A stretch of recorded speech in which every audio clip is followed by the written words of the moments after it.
I have a feeling this is going to go 15, 20 minutes. Huh.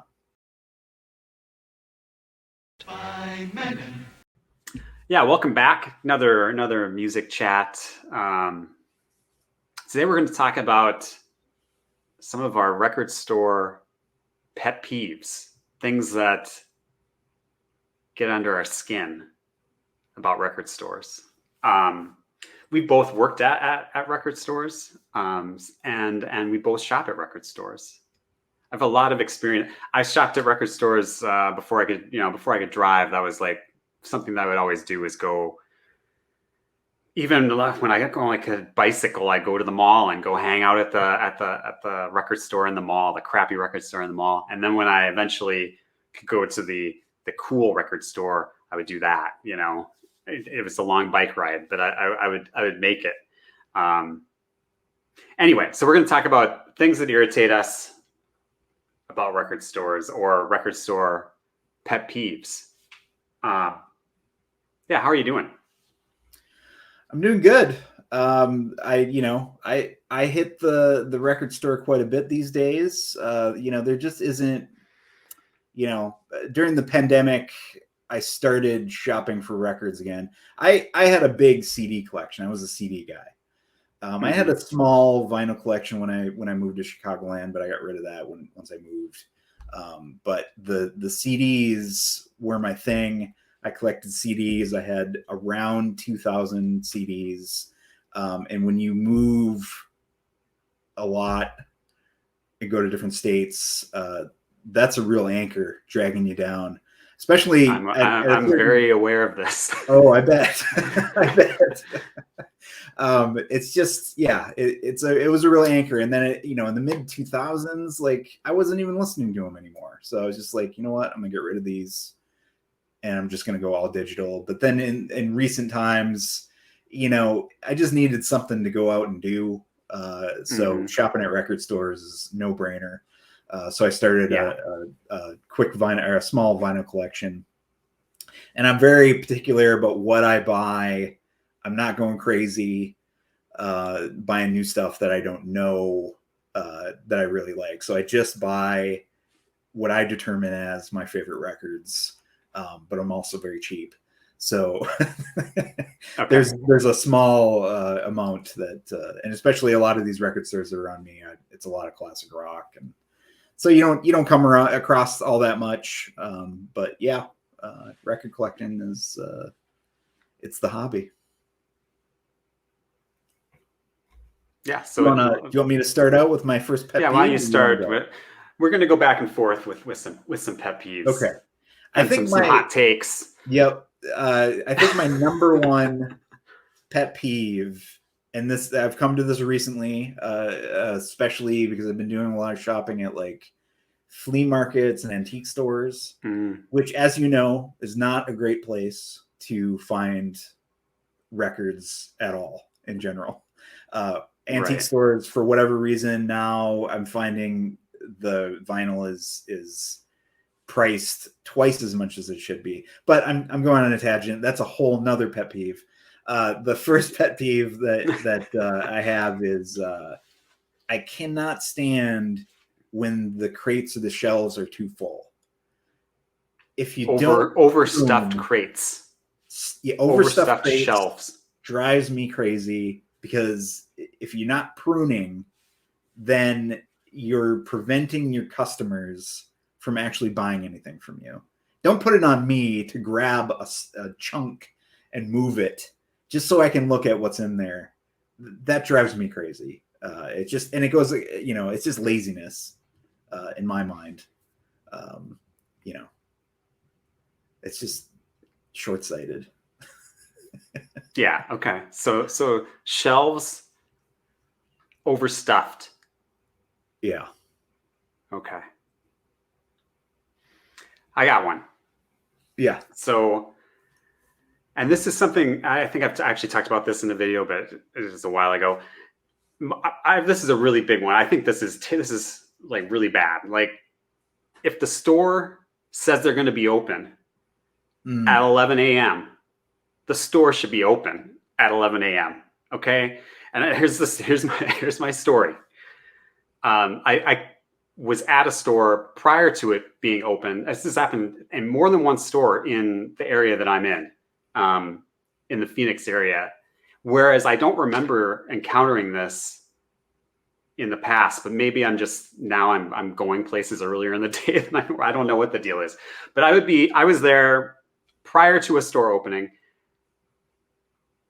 and there was somebody else waiting there as well, like waiting to go into the store. Let's say it opened at 11. I don't remember the exact time, but they didn't open at 11. They didn't open at 11:30.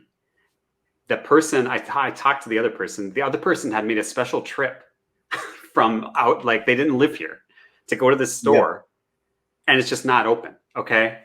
And I've encountered this at another store where I made a special trip across, like it was not an area I would normally go to, it was across town.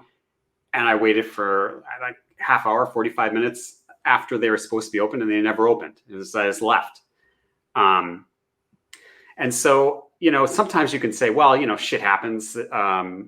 Maybe somebody, if they only have one person and whatever, maybe there's an accident or they got held up, the legitimate reason or whatever. But that's not the case, because at the one store where I waited, where the person, there was somebody else waiting with me, I went to that same store another time, and there was the owner, I believe, was having a conversation with a customer, basically saying, I think that she was going to bring stuff in. And he's like, well, we open it the next day, and she wanted to know when to bring stuff in or something.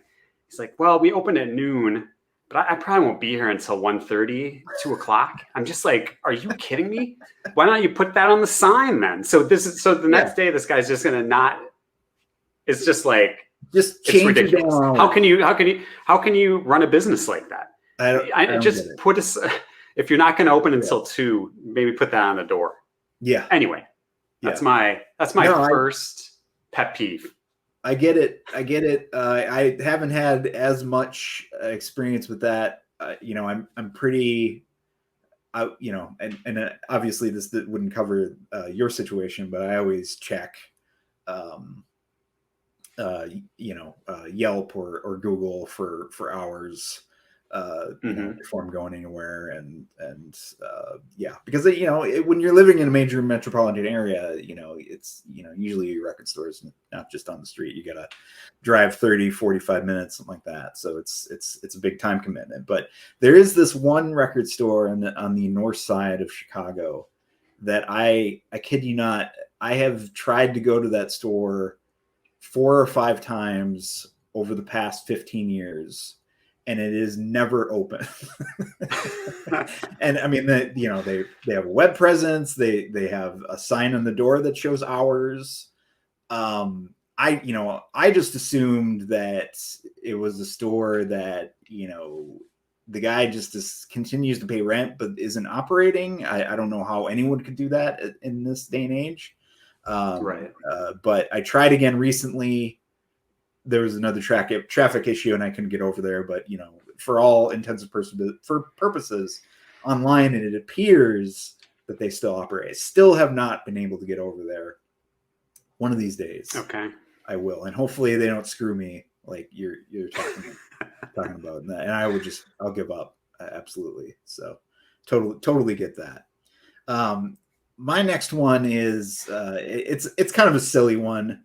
Okay, but when there's the record stores, they'll have the record shelving units, right? And there's always space under. Okay, and I mean that's just misuse. Like, it's just unused space. I get it that the record store owners just want to chuck shit under there, but I can't. Like, I would much rather just walk into a record store and not see that, because I'm not going to look at it.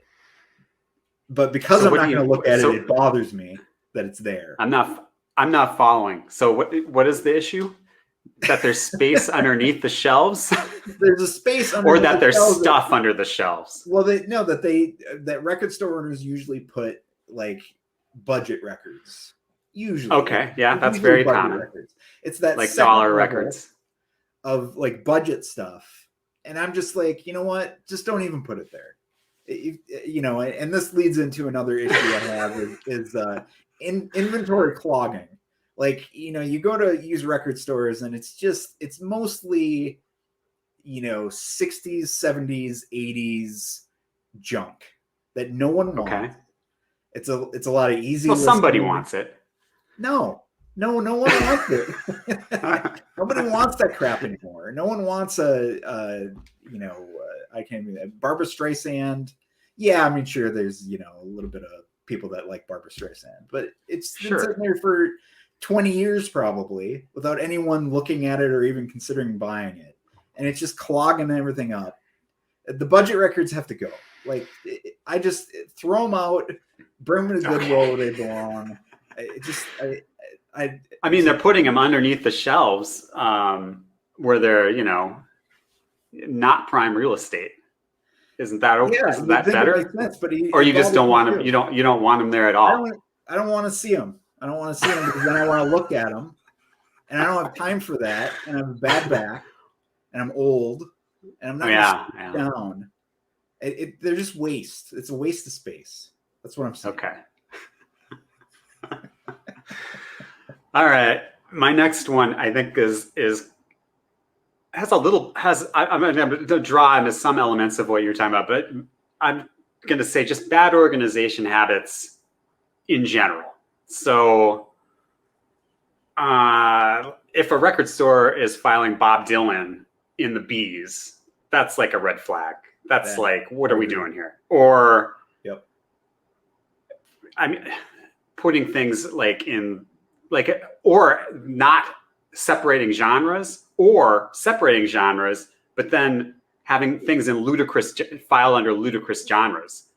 Like if, or like Bob Dylan again, you could have like some Bob Dylan in folk and some in rock, and so that would be just completely irritating. Yeah. But possibly even more is there's some stores around here that have they'll have separators for certain artists, but the way overwhelming majority is all just S's.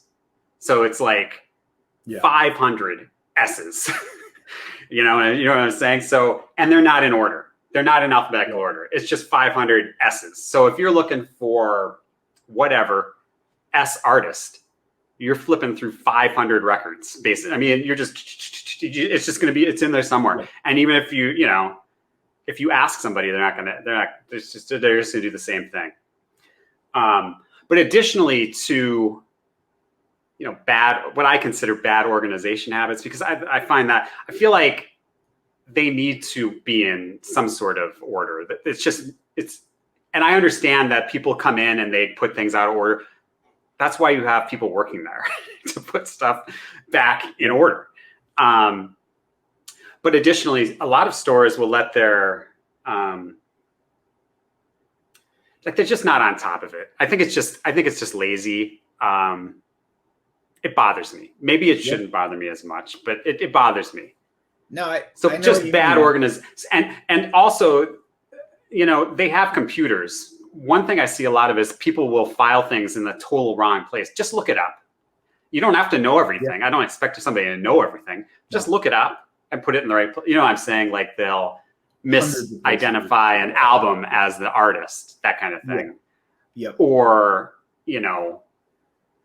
blues versus jazz. They'll have stuff that they'll put them in the wrong, genre. Yeah. That kind of thing. That also bothers me. Depending on the size of the store and how much product there is, I'm actually not offended by mixing genres and putting all the records in just alphabetical order. Because I kind of like that. If there's not too much, because then it forces me to look through and I might notice a country record or a blues record that I wouldn't normally go over to that section and sort through it, because I've got so much other stuff to look at.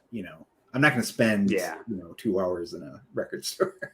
I'm going to go in there. I'm going to hit recent arrivals if it's a place I've been there before. If I haven't been there before, then I would try to spend the time going through the whole rock section.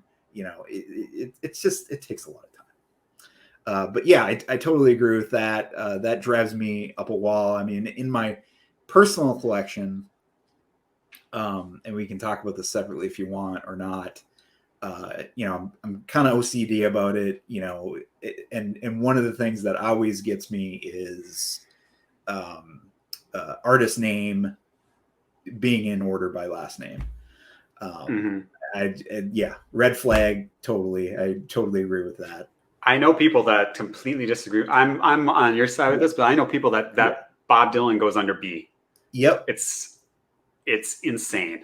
We have had this conversation 20 years ago in the record store. We with a certain someone that worked there that made some arguments that were okay arguments, like what if you don't know if it's a, the argument was like Frank Black.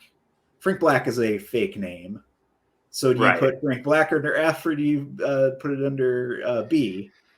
My rule is, even if it's a fake name, it's an assumed first and last name, and it should go under B.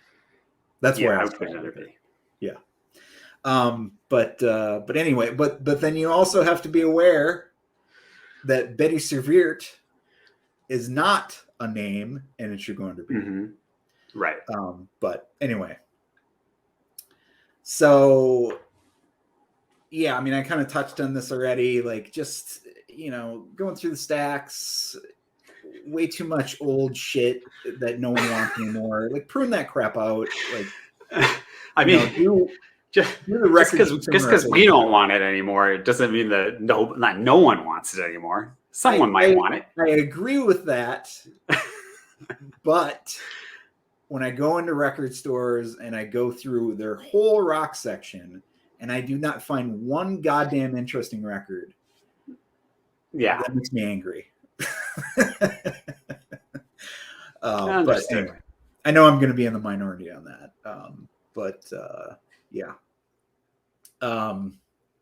We should talk about price, right? I mean, most of these record stores these days, the prices are a bit high. Even, I mean, some of that's in their control, but some of it's not in their control.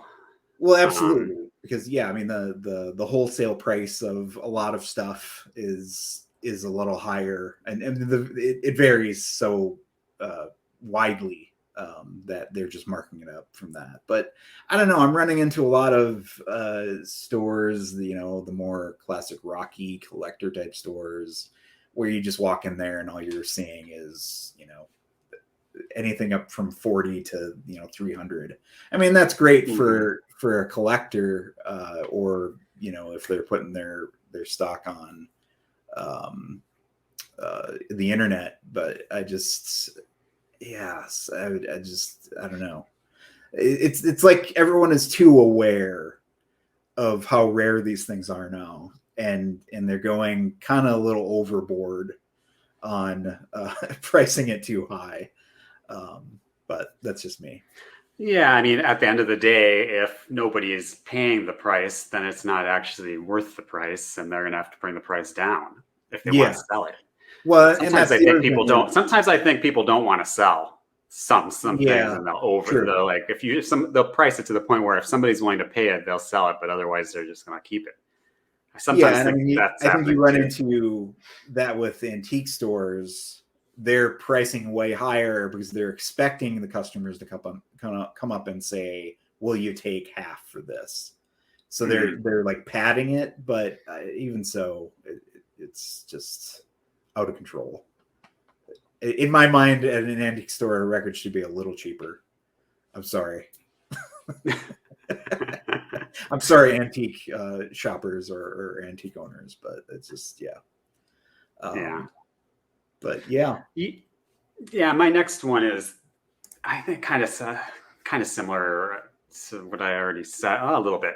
Just allowing inventory to get trashed. This is very specific to like vinyl LPs and 45s, and it kind of goes in with the organization. I feel like if things were being organized, they would be better taken care of in the shelves, if you want to say. there's specific large retailers here where if a record is in their inventory for more than 6 months, it's going to be the shrink's coming off, there's wear on it. Yep. Corners are and bent. worse. Yep. And worse. And I've also even seen where people, or where the store will have security devices that wreck the record. Like, let's say a box set, they'll like have it like roped like with a security device stuck to the back, and then that's like digging into the box. I don't know what they're thinking. I just don't know what they're thinking. I don't know. I think a lot of people think that it's crazy to complain about something like that, but I'm like, going back to how much this stuff costs, I don't want to buy something new, let's say, that's trashed. I've also seen this with used items that have been sitting there forever. They just get trashed more and more over time. Anyway, that's a pet peeve of mine. I don't know. That might be. What irritates me about it is I know stores where they have records forever and they don't meet the same fate as some others, and so I don't know if the solution is that they're not, going through this stuff and taking care of it, or what. I'm not sure, but it bothers me. Yeah, I get it. Yeah, I mean, there's a lot of things that are irritating that are done in the name of security. I know. Mm-hmm. I don't know. Do you have half price books where you're at? Yeah, there's half price books. Yeah. So one of the things that half price books does a lot of the time is they keep the records separate of the sleeve in like behind the counter, which I find is very odd.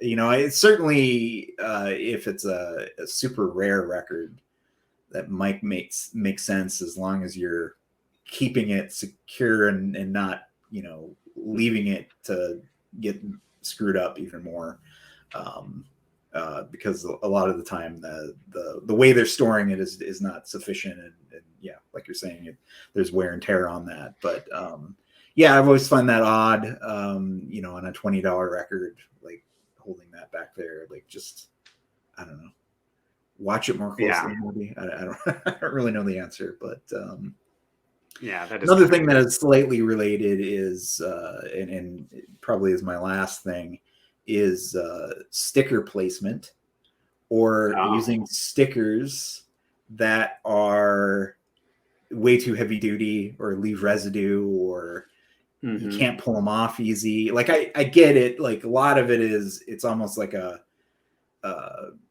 deterrent. I'm sure that a lot of record stores, especially if you're a used record store, you're getting into the case where some nefarious person has come in and they're switching stickers or switching records in the sleeve. There's all that sort of stuff that you need to be aware of. But to put a sticker, especially those ones that are, the old style that rip off in 4 pieces, directly on an old rare sleeve, that just bugs the shit out of me. Like, or that is so sticky it might actually tear some of the backing off. It breaks my heart. Yeah, I completely agree, and I'll go one further. I've run into this where the sticker that they place directly onto the LP sleeve, and it's an easy one that can come off easily, so that's not the problem. The problem is that they're covering imperfections. Sure. There'll be a rip on the sleeve, and then they'll put the sticker on top of it, so you don't see the rip until you go home and take the sticker off. Yeah, that's unbelievable. Yep. Atrocities. Yeah, so that's your last one. I have a couple more, but one is very broad and general, and I don't know. But it's like grading with used products. It's just so inconsistent. Yeah. And I feel like the bigger stores that maybe have more people working, it's like all over the map, like what they'll buy and and how much they will put things out for. You know what I I'm do saying? appreciate it when they write on the sticker what the condition but what does that of the mean? record is. But what does right? So it's it extremely doesn't. What does it subjective. mean? What does VG plus mean to me versus to somebody else might be completely different, is what I've come to realize. I've paid like, there's been instances where I've paid up for like some not super a lot, but for like a rare record, and in a package that you can't look at it. Actually, so I was going to buy it, didn't buy it. And then you open it and it's like unbelievably bad condition. It's like, what are we doing here? Yeah.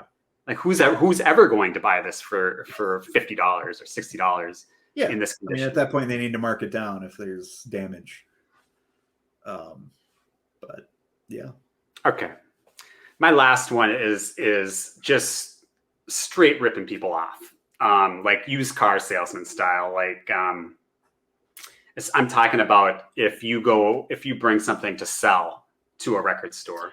Oh yeah. So there are places that I don't know what I just can't comprehend what's happening. But if I go back, I'll give you a story. Like 15 years ago, I had some unopened, like still sealed records that I bought in the 90s. So they're like original unopened records, and I had duplicates of.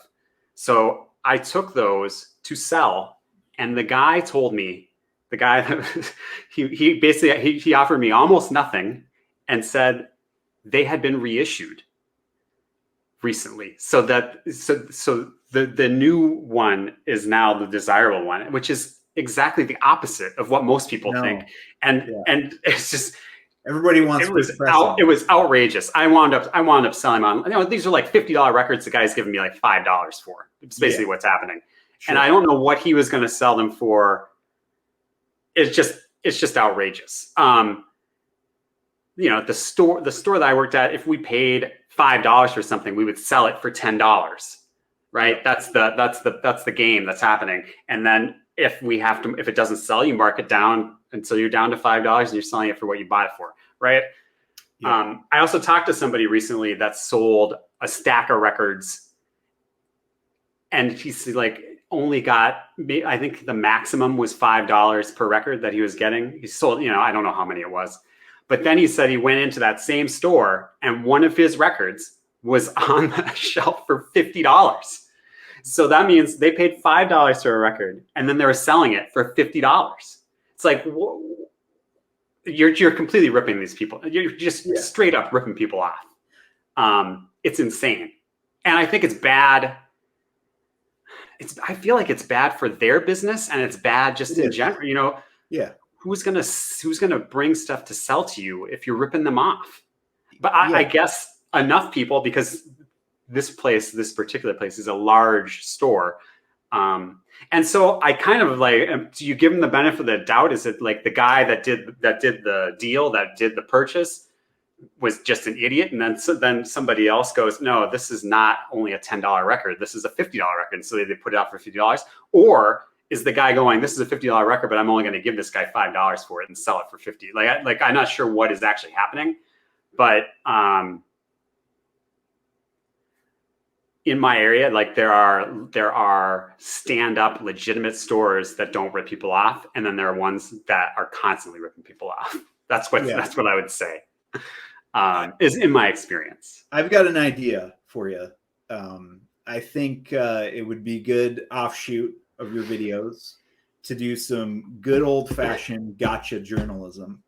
Gotcha journalism. Outfit yourself with a hidden camera, like a pen cam or something.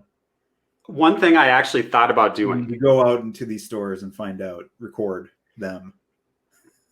One thing I actually did consider doing is buying 10 copies of like Pink Floyd Dark Side of the Moon, like just a new recent, it's probably a $30, $25, $30 record, leaving it still sealed and taking it to 10 different stores and seeing what they would offer. I think that it would be stunning, the variance.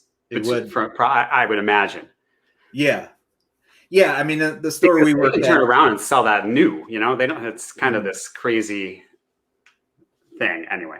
Yeah, the store we worked at had sort of almost a moral like setup or stance on buying used material, and that is certainly the minority. I don't think many stores are like that, but it totally makes sense. I agree with you that if they maybe thought about it a little bit more, if you actually offered a fair price and set your margin at a reasonable amount, which is probably around 45%, that, then those people are going to they're going to come back to your store and not be terribly offended by, being lowballed. That's what I would think, but yeah, these places stay in business. They so do, and I think it's probably just the fact that there isn't very many of them. Certainly, it seems like record stores are. There's tons of stores here. There's tons of stores here. It seems like it. I probably have I don't know. I have a lot. There's a lot of record stores, and there's always new ones. It's crazy how many record stores there are. It's not like that where I'm at, and now I'm seeing why you moved there, where you're at. It's because of the record stores. And the heat to melt the records. Yeah, exactly. That's another one. Does this bother you? I mean, and you don't see it at record stores very often, but does it bother you when you see vinyl sitting in a stack? You mean not stacked on top of each other? Yes, sitting on top of each other. Yeah, I probably wouldn't shop there. Yeah, if I thought that was the way they were if they were doing long-term storage of records like that, yeah, that's not good. Yeah, I mean, if they're just sitting there, sitting there for whatever a little bit, that's fine. But yeah, they're not going to warp that quickly. But if it's long-term storage, yeah, that's horrible. Yeah, I think I bought the most recent Blur LP at a store, and they I didn't notice this. They had written on it. It was in the shrink, but they had like a piece of paper and did writing. So you can read on the back, the imprint, the indent of the, oh man. Yeah. That would drive me crazy too. Yeah. It's that kind of thing is just, yeah, that's irritating. I almost care about the jacket condition more than I care about the record condition. Oh yeah. I'd care about I want to be able to listen to the record. But yeah, obviously you don't want skip. Both bother me. You want, but yeah, I don't know. I'm just weird that way. But yeah. Well, that did go on for a while. We did have a lot that went on for a while. There. Yeah. So there's some record store pet peeves. Today's conversation. Should we just end this now? Yeah, I think so. Yeah, let's just end it.